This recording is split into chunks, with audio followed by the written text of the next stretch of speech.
ओम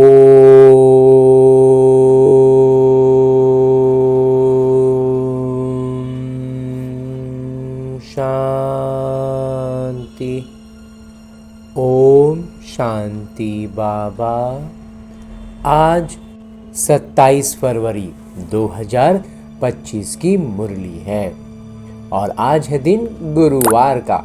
तो आज सद्गुरुवार के दिन परमपिता परमात्मा के अनमोल मधुर महावाक्यों को अध्ययन करने के लिए, उसे अपने भीतर भरने के लिए, ताकि हम अपने आत्मिक स्थिति में अधिक से अधिक रह पाएं, अपने जीवन में उसे उतार कर अपना जीवन का स्तर बिल्कुल ऊपर लेकर जा पाएं, आत्म अभिमानी हो पाए। इसके लिए परमात्मा से सूक्ष्म और वृहद से वृहद ज्ञान जमा करने के लिए मुरली का अध्ययन करते हैं। और इतनी गहराई से मुरली को अध्ययन करने के लिए सबसे सहज विधि है कि मैं आत्मा अपने सूक्ष्म शरीर के साथ क्यों ना चलूं मधुबन की धरा पर। और मधुबन की धरा पर आज मैं आत्मा पहुंच जाता हूं हिस्ट्री हॉल में। ये वही पवित्र पावन स्थान है जहां साकार में बाबा मुरलियां चलाया करते थे। तो उस अद्भुत स्थान का परमपिता परमात्मा की उपस्थिति में, उनके सानिध्य में अपने आत्मिक स्थिति का अनुभव करते हुए परमात्म शांति, पवित्रता, प्रेम और सुख के प्रकंपनों से मैं आत्मा सुजाग हो उठा हूं और परमात्म ज्ञान प्रकाश से मुझ आत्मा की ज्योति जगमगा उठी है। और जिस कारण, इस जागृति के कारण अष्ट शक्तियों का संचार मुझ आत्मा में हो रहा है और उनके सानिध्य में आनंद का एक आवरण तैयार होता है, जिस आवरण में आनंद विभोर होकर मैं आत्मा पूरी तरह आत्माभिमानी स्थिति में स्थित होकर परमपिता परमात्मा के सम्मुख उनके द्वारा दी गई निज पत्र को, मुरली को अध्ययन करते हैं। जहाँ बाबा कहते हैं, मीठे बच्चे, सत्य का संग ज्ञान मार्ग में ही होता है। अभी तुम सत्य पिता के संग में बैठे हो। बाबा की याद में रहना मतलब सत्संग करना। हाँ जी, बाबा की याद में बैठे ना मतलब बाबा के साथ बैठे हैं। अपने सूक्ष्म शरीर के साथ भी हम ये अनुभव कर सकते हैं कि मैं आत्मा अपने सूक्ष्म शरीर के साथ मधुबन की धरा पर आया हूँ और बाबा के साथ मधुबन के प्रांगण में चल रहे हैं या फिर झूले में बैठकर बाबा से बातें कर रहे हैं। तो बाबा की याद में भी खोए रहेंगे और बाबा के साथ का अनुभव भी कर पाएंगे। आगे प्रश्न रूप में मेरे बाबा कहते हैं कि सत्संग की आवश्यकता तुम बच्चों को अभी ही है, क्यों? उत्तर बतलाते हैं मेरे बाबा कि क्योंकि तमो प्रधान आत्मा एक सत्य पिता, सत्य शिक्षक और सत्य गुरु के संग से ही सतो प्रधान अर्थात काले से गोरी बन सकती है। बिना सत्संग के निर्बल आत्मा बलवान नहीं बन सकती। बाबा के संग से आत्मा में पवित्रता का बल आ जाता है। 21 जन्म के लिए उसका बेड़ा पार हो जाता है। हाँ जी बाबा। ओम शांति। बच्चे सत्संग में बैठे हो। इस सत्य के संग में कल्प कल्प संगम पर ही बच्चे बैठते हैं। दुनिया तो ये नहीं जानती कि सत्य का संग किसको कहा जाता है। सत्संग नाम ये अविनाशी चला आता है। भक्ति मार्ग में भी कहते हैं हम फलाने सत्संग में जाते हैं। अब वास्तव में भक्ति मार्ग में कोई सत्संग में जाते नहीं। भक्ति मार्ग में जो होता है, जिसको हम सत्संग जानते थे भक्ति के समय, वो वास्तव में बाबा कहते हैं सत्संग तो है ही नहीं। सत्संग होता ही ज्ञान मार्ग में है। अब तुम सत्य के संग में बैठे हो, आत्माएं सत्य पिता के संग में बैठी हैं, और कोई जगह आत्माएं परम पिता परमात्मा के संग में नहीं बैठती, बाबा को जानते नहीं। फल कहते हैं हम सत्संग में जाते हैं, परंतु वो देह अभिमान में आ जाते हैं। वो कहते हैं कि हम सत्संग में जा रहे हैं, लेकिन वास्तव में वो देह अभिमान में आ जाते हैं। तुम देह अभिमान में नहीं आएंगे। हम जब इस सत्संग में आएंगे ना, तो हमारा देह भान और समाप्त हो जाएगा।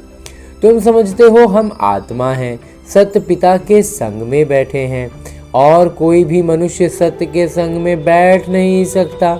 सत्य का संग ये नाम भी अभी ही है, सत्य का संग। इसका यथार्थ रीति अर्थ बाबा बैठ समझाते हैं।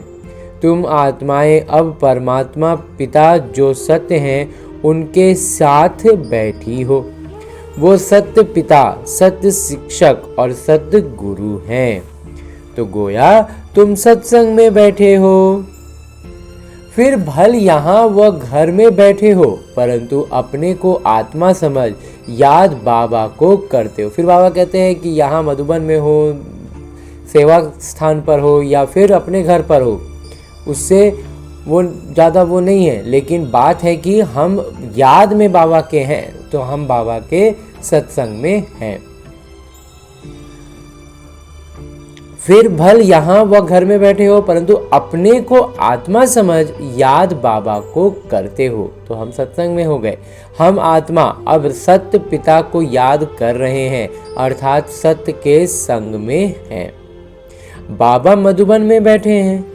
बाबा को याद करने की युक्तियां भी अनेक प्रकार की मिलती हैं।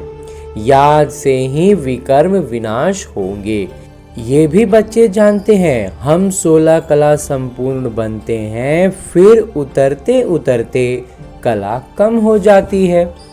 भक्ति भी पहले अव्यभिचारी है, फिर गिरते गिरते व्यभिचारी भक्ति होने से तमोप्रधान बन जाते हैं। फिर उनको सत्य का संग जरूर चाहिए। एक बार तमोप्रधान हो गए तो फिर सत्संग तो जरूर चाहिए, नहीं तो पवित्र कैसे बने। अब तुम आत्माओं को सत्य पिता का संग मिला है।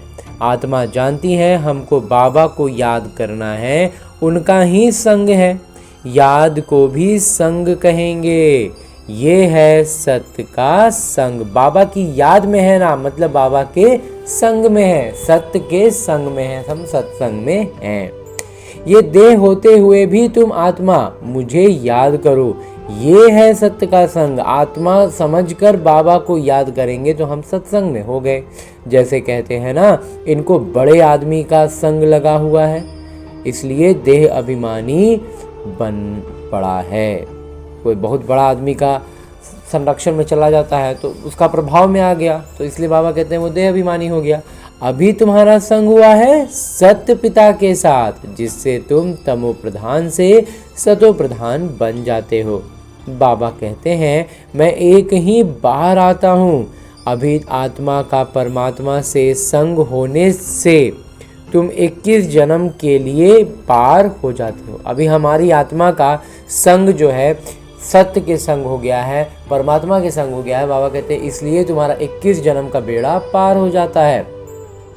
फिर तुमको संग लगता है देह का, और उसके 21 जन्म के बाद फिर शरीर का संग में आते हैं। ये भी नाटक बना हुआ है। बाबा कहते हैं मेरे साथ तुम बच्चों का संग होने से तुम सतो प्रधान बन जाते हो, जिसको गोल्डन एज कहा जाता है। जब परमात्मा के संग में हम आते हैं तो हम क्या हो जाते हैं, वापस से सतो प्रधान, और उसको कहते हैं स्वर्णिम दुनिया। साधु संत आदि तो समझते हैं आत्मा निर्लेप है, सभी परमात्मा ही परमात्मा है। तो इसका मतलब परमात्मा में खाद पड़ी है, परमात्मा में तो खाद पड़ नहीं सकती। बाबा कहते हैं क्या मुझ परमात्मा में खाद पड़ती है? नहीं, मैं तो सदैव परम धाम में रहता हूँ, क्योंकि मुझे तो जन्म मरण में आना नहीं है। ये तुम बच्चे जानते हो। तुम्हारे में भी कोई का संग ज़्यादा है, कोई का कम है, कोई तो अच्छी रीति पुरुषार्थ कर योग में रहते हैं। जितना समय आत्मा पिता का संग करेगी उतना फायदा है। विकर्म विनाश होंगे। बाबा के संग में जितना ज़्यादा से ज़्यादा समय रहेंगे हम उतना ज़्यादा हमारा विकर्म विनाश होगा। बाबा कहते हैं, हे आत्माएं, मुझ पिता को याद करो, मेरा संग करो। मुझे ये शरीर का आधार तो लेना पड़ता है, नहीं तो परमात्मा बोले कैसे, आत्मा सुने कैसे। अभी तुम बच्चों को का संग है सत्य के साथ। सत्य पिता को निरंतर याद करना है, आत्मा को सत्य का संग करना है। आत्मा भी वंडरफुल है, परमात्मा भी वंडरफुल है, दुनिया भी वंडरफुल है। ये दुनिया कैसे चक्र लगाती है, वंडर है। आश्चर्य लगता है कि कैसे सारा चीज एकदम नियम से चल रहा है। तुम सारे नाटक में ऑल राउंड किरदार निभाते हो। तुम्हारी आत्मा में 84 जन्मों का किरदार नूंधा हुआ है। वंडर है सतयुगी आत्माएं और आजकल की आत्माएं। बाबा कहते हैं ये भी वंडर है, 84 जन्म का पूरा नूंधा हुआ है, जिसमें कहाँ सतयुगी आत्माएं और कहाँ आजकल की आत्माएं। उसमें भी तुम्हारी आत्मा सबसे ज्यादा ऑलराउंडर है।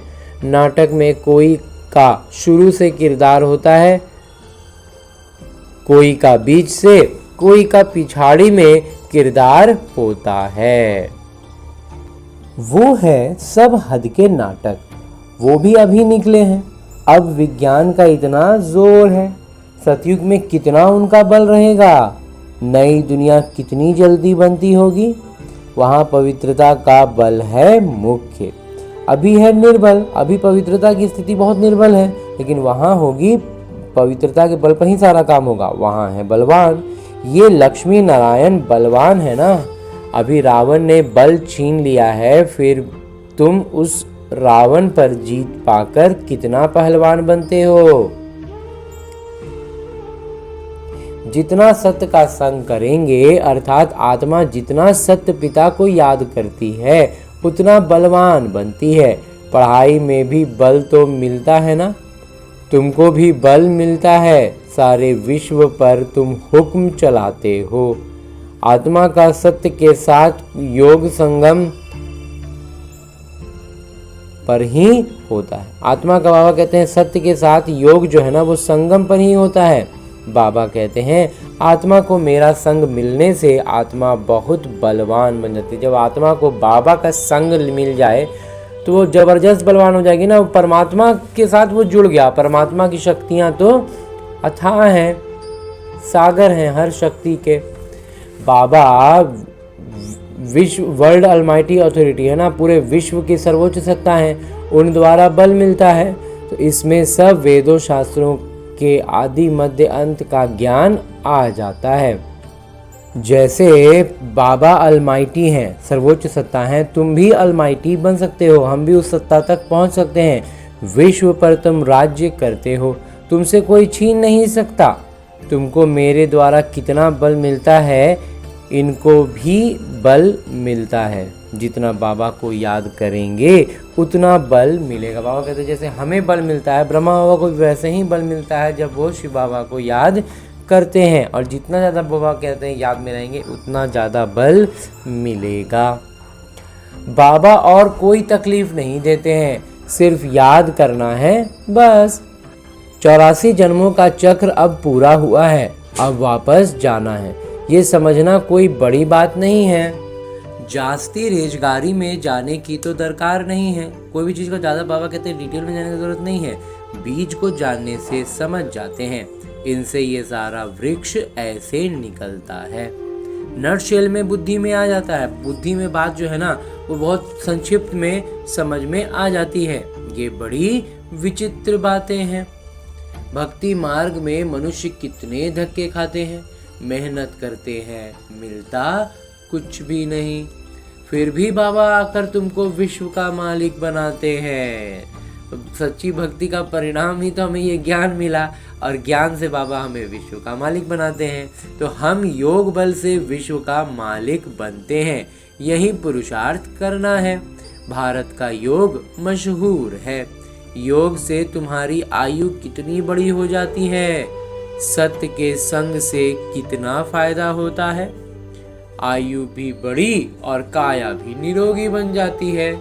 ये सब बातें तुम बच्चों की बुद्धि में ही बिठाई जाती है। और कोई का भी सत्य के साथ संग नहीं है सिवाय तुम ब्राह्मणों के। तुम प्रजापिता ब्रह्मा की संतान हो, दादे पोत्रे हो। तो इतनी खुशी होनी चाहिए ना कि हम दादे पोत्रे हैं, दादा पोता है। वर्षा भी दादे से मिलता है। यही याद की यात्रा है। बुद्धि में यही सिमरन रहना चाहिए। उन सत्संगों में तो एक जगह जाकर बैठते हैं, यहाँ वो बात नहीं। ऐसे नहीं कि एक जगह बैठने से ही सत्य का संग होगा, नहीं। उठते बैठते चलते फिरते हम सत्य के संग में हैं।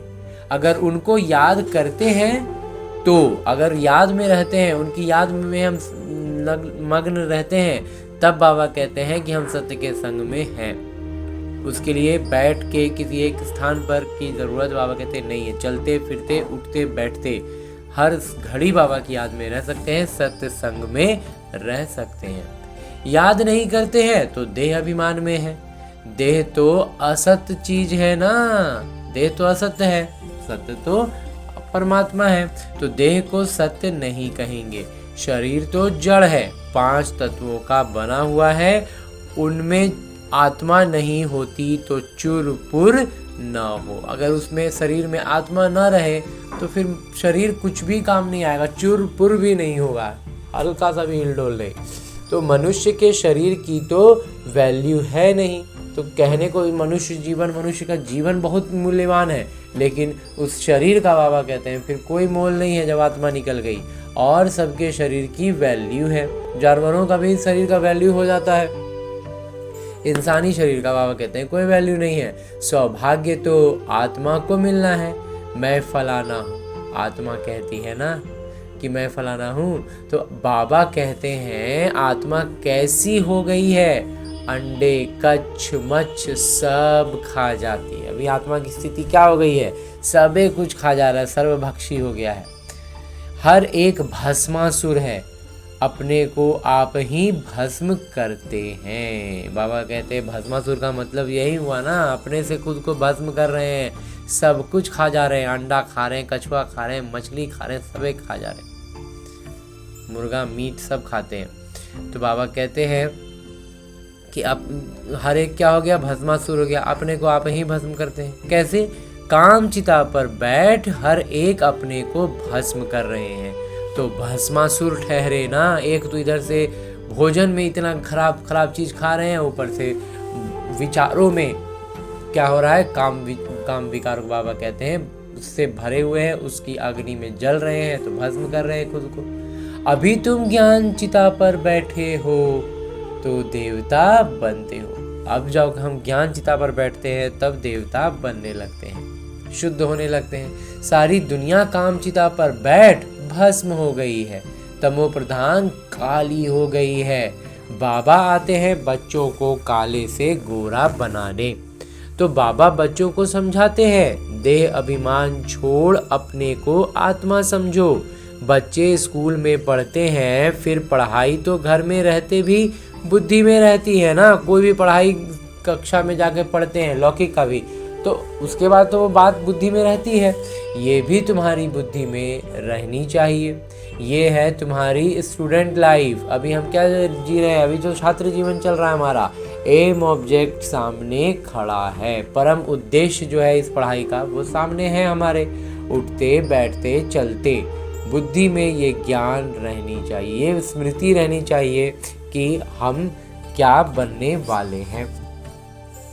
यहाँ बच्चे आते हैं, रिफ्रेश होते हैं, तरोताज़ा हो जाते हैं। मधुबन पहुँच के युक्तियाँ समझाई जाती हैं कि ऐसे ऐसे समझाओ, फिर समझाने की विधि भी बताई जाती है। दुनिया में ढेर के ढेर सत्संग होते हैं, कितने मनुष्य आकर इकट्ठे होते हैं। वास्तव में वो सत्य का संग तो है नहीं, क्योंकि जब तक परमपिता परमात्मा खुद से अपना परिचय नहीं दें, वो खुद से सारी बात ना बताएं, तो वो सत्य का संग हुआ नहीं, क्योंकि परमात्मा ही सत्य है। सत्य का संग तो अभी तुम बच्चों को ही मिलता है। बाबा ही आकर सतयुग स्थापन करते हैं। तुम मालिक बन जाते हो। देह अभिमान अथवा झूठे अभिमान से तुम गिर पड़ते हो और सत्य के संग से तुम चढ़ जाते हो। बाबा कहते हैं झूठा देह अभिमान आता है ना, तो हम गिरते हैं, और जब बाबा का संग में आ जाते हैं तो फिर हम चढ़ जाते हैं। आधा कल्प तुम प्रारब्ध भोगते हो। ऐसे नहीं कि वहां भी तुमको सत्य का संग है, नहीं, सत्य का संग और झूठ का संग तब कहते हैं जब दोनों हाजिर हैं। सत्य पिता जब आते हैं वहीं आकर सब बातें समझाते हैं। जब तक वो सत्य पिता नहीं आए तब तक कोई जानते भी नहीं है। अब बाबा तुम बच्चों को कहते हैं, हे आत्माएं, मेरे साथ संग रखो। देह का जो संग मिला है उनसे उपराम हो जाओ। देह का संग भल सतयुग में भी होगा, परंतु वहां तुम हो ही पावन, लेकिन वहां हमारी स्थिति बहुत श्रेष्ठ होगी, बहुत पावन होगी। अभी तुम सत्य के संग से पतित से पावन बनते हो, फिर शरीर भी सतो प्रधान मिलेगा। तो अभी क्या हो रहा है, शरीर तो है तमो प्रधान ही ना, उसको हमने बहुत योग बल से सुधारा है, लेकिन बाबा कहते हैं होता तो सतों प्रधान है, लेकिन जब सतयुग में जाएंगे आत्मा की स्थिति इतनी श्रेष्ठ हो चुकी रहेगी, तो वहाँ फिर शरीर भी सतो प्रधान मिलेगा, आत्मा भी सतो प्रधान रहेगी। अभी तो दुनिया भी तमो प्रधान है। दुनिया नई और पुरानी होती है, दुनिया ही है, जो नया भी होता है पुराना भी होता है। तो नई दुनिया में बरोबर आदि सनातन देवी देवता धर्म था, आज उस धर्म को गुम कर आदि हिंदू धर्म कह देते हैं, मूंझ पड़े हैं। अभी तुम भारतवासी समझते हो कि हम प्राचीन देवी देवता धर्म के थे, सतयुग के मालिक थे, परंतु वो नशा कहाँ, अभी जानकारी तो मिल गई, लेकिन नशा नहीं चढ़ रहा है। कल्प की आयु ही लंबी लिख दी है, सब बातें भूल गए हैं। इनका नाम ही है भूल भुलैया का खेल। अभी सत्य पिता द्वारा तुम सारी ज्ञान जानने से ऊंच पद पाते हो, फिर आधा कल्प बाद नीचे गिरते हो, क्योंकि रावण राज्य शुरू होता है। दुनिया पुरानी तो होगी ना, तुम समझते हो हम नई दुनिया के मालिक थे, अभी पुरानी दुनिया में है। कोई को ये भी याद नहीं पड़ता है, बाबा हमको स्वर्गवासी बनाते हैं। आधा कल्प हम स्वर्गवासी रहेंगे, फिर आधा कल्प बाद नीचे गिरते हो, क्योंकि रावण राज्य शुरू होता है। आधा कल्प के बाद नीचे आना क्यों? क्योंकि रावण राज्य शुरू हो गया। दुनिया पुरानी तो होगी ना, तुम समझते हो बाबा हमको स्वर्गवासी बनाते हैं। आधा कल्प हम स्वर्गवासी रहेंगे, फिर नरकवासी बनेंगे। तुम भी अलमाइटी बने हो, नंबरवार पुरुषार्थ अनुसार। ये है ज्ञान अमृत का डोज। शिव बाबा को अंग मिले हैं पुराने, नया अंग तो मिलता नहीं, पुराना बाजा मिलता है। बाबा आते भी वानप्रस्थ में ही हैं। बच्चों को खुशी होती है तो बाबा भी खुश होते हैं। बाबा कहते हैं बाबा ने जो शरीर लिया वो तो अब जवान है नहीं, वो वानप्रस्थ में ही आते ही हैं, पुराना शरीर मिलता है, पुराना बाजा बजाते हैं। बाबा कहते हैं हम जाते हैं बच्चों को ज्ञान दे रावण से छुड़ाने। किरदार तो खुशी से बजाया है, ना, तो बाबा बहुत खुशी से किरदार निभाते हैं। बाबा को कल्प कल्प आना पड़ता है, ये किरदार कभी बंद नहीं होता। बच्चों को खुशी रहनी चाहिए, जितना सत्य का संग करेंगे उतनी खुशी होगी। याद कम करते हैं इसलिए इतनी खुशी नहीं रहती है, याद में कमी है, बाबा कहते हैं इसीलिए खुशी का कमी है। बाबा बच्चों को मिल्कियत देते हैं। जो बच्चे सच्ची दिल वाले हैं उन पर बाबा का बहुत प्यार रहता है। सच्चे दिल पर साहेब राजी रहते हैं। अंदर बाहर जो सच्चे रहते हैं, बाबा के मददगार बनते हैं, सेवा पर तत्पर रहते हैं, वही बाबा को प्रिय लगते हैं। बाबा कहते हैं जो मददगार बनते हैं, सेवा पर तत्पर रहते हैं और दिल के सच्चे होते हैं, बाबा कहते हैं वो बाबा के प्रिय होते हैं। अपने दिल से पूछना है, हम सच्ची सच्ची सेवा करते हैं, सच्चे पिता के साथ संग रखते हैं? अगर सत्य पिता के साथ संग नहीं देखेंगे तो क्या गति को होगी? गति क्या होगी? बहुतों को रास्ता बताते रहेंगे तो ऊंच पद भी पाएंगे। सत्य पिता से हमने क्या वर्षा पाया है, अपने अंदर देखना है। ये तो जानते हैं नंबरवार है, कोई कितना वर्षा पाते हैं, कोई कितना पाते हैं, रात दिन का फर्क रहता है। अच्छा, मीठे मीठे सिकिलते बच्चों प्रति माता पिता बाबा का याद प्यार और आशीर्वाद। रूहानी बाबा की रूहानी बच्चों को नमस्ते। हम रूहानी बच्चों की ओर से रूहानी माता पिता को याद प्यार और प्रणाम। धन्यवाद बाबा, धन्यवाद। मुरली के लिए भी धन्यवाद और इस अनूठे अलौकिक ब्राह्मण जीवन के लिए भी बहुत बहुत बहुत धन्यवाद बाबा, बहुत धन्यवाद। आगे आज की मुरली से लिए गए वो प्रमुख बिंदु हैं जिन्हें हमें अपने ब्राह्मण जीवन में धारण करने हैं। और ब्राह्मण सो फरिश्ता और फरिश्ता सो देवता बनना है। तो उसके लिए जो पहली बिंदु है वो है, तुम्हें जो इस देह का संग मिला है, इस संग से उपराम रहना है, सत्य के संग से पावन बनना है। दूसरा है, इस स्टूडेंट लाइफ में चलते फिरते बुद्धि में ज्ञान घूमती रहे, परम उद्देश्य को सामने रख पुरुषार्थ करना है, सच्ची दिल से बाबा का मददगार बनना है। दिल से मददगार बनने की भावना रखनी है, बाबा उतना में ही देख लेते हैं। और आगे मेरे बाबा वरदान दे रहे हैं। वरदान देते हुए मेरे बाबा कहते हैं, अव्यभिचारी और निर्विघ्न स्थिति द्वारा फर्स्ट जन्म यानी पहले जन्म की प्रारब्ध प्राप्त करने वाले समीप समान भव। जो बच्चे यहाँ बाबा के गुण और संस्कारों के समीप हैं, सर्व संबंधों से बाबा के साथ व समानता का अनुभव करते हैं, वही वहाँ रॉयल कुल में पहले जन्म के संबंध में समीप आते हैं। दूसरा है, फर्स्ट में वही आएंगे जो आदि से अब तक अव्यभिचारी और निर्विघ्न रहे हैं। निर्विघ्न का अर्थ ये नहीं है कि विघ्न आए ही नहीं, लेकिन विघ्न विनाशक व विघ्नों के ऊपर सदा विजयी रहें। ये दोनों बातें यदि आदि से अंत तक ठीक हैं तो पहले जन्म में साथी बनेंगे।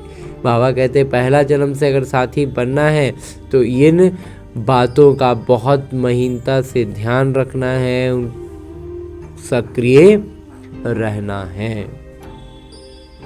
हाँ जी बाबा।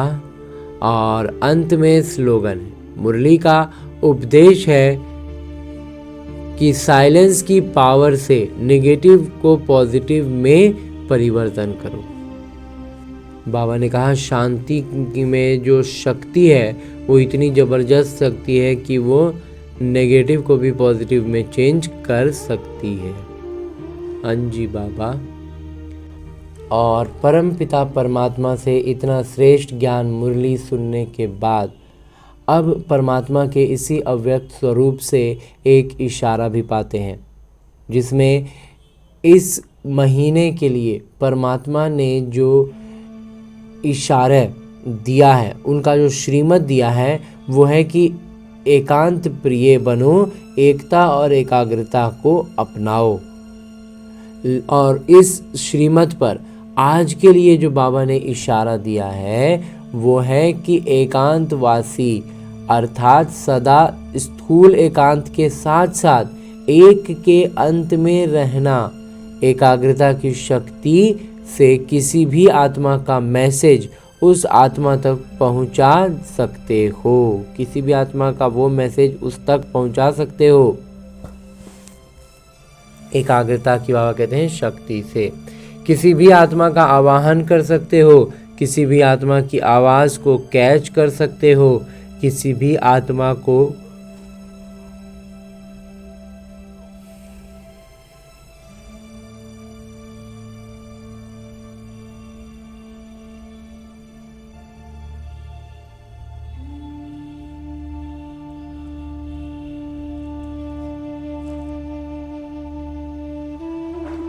किसी भी आत्मा को दूर बैठ सहयोग दे सकते हो।